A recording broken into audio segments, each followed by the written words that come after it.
అల్లు అర్జున్ గారి సినిమా మీద ఎంతమంది దుష్ప్రచారం చేసినా అది పార్ట్ 2 కదా. పుష్పాన్ని చూడకోకుండా ఎవడు ఆపలేడు. అక్కడ దాకా ఎందుకయ్యా?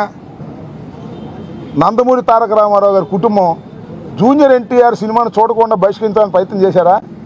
ఆపగలిగారా?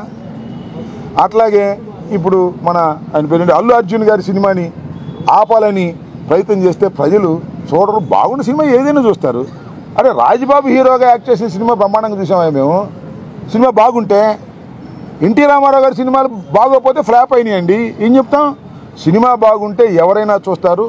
అరచేతిని అడ్డు పెట్టి సూర్యకాంతిని ఆపలేరు.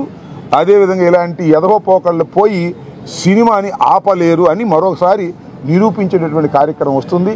అల్లు అర్జున్ అయినా లేదా జూనియర్ ఎన్టీఆర్ అయినా లేకపోతే మరొకరైనా సినిమా బాగుంటే ఎవరైనా చూస్తారు, బాగోపోతే ఎవరు చూడరు. నాకు తెలిసి అందరూ ఉవ్విళ్ళు ఊడుతున్నారు. పుష్ప 2 చూద్దాం, దానిలో ఎంత బ్రహ్మాండంగా ఉంటుందని అందరూ ఎదురు చూస్తున్నారు. నేను కూడా ఎదురు చూస్తున్నా. మరి థియేటర్లోకి వెళ్ళి చూడాలంటే ఇబ్బందిని నేను కూడా పుష్ప 2 ఎలా ఉంటుందో చూడాలని నాకు బాగా కోరికగా ఉంది. ఎందుకంటే చాలా అద్భుతంగా పార్ట్ 1 అద్భుతంగా ఉంది కదా, హాలీవుడ్ స్టైల్లో ఉంది కదా, అందరినీ తలదన్నే విధంగా వెళ్ళాడు కదా అల్లు అర్జును. అందువల్ల బాగా జలసిగా ఉంది కొంతమందికి. మీ జలసి వల్ల మీ కడుపులు పుచ్చిపోతాయి, గుర్తుపెట్టుకోండి.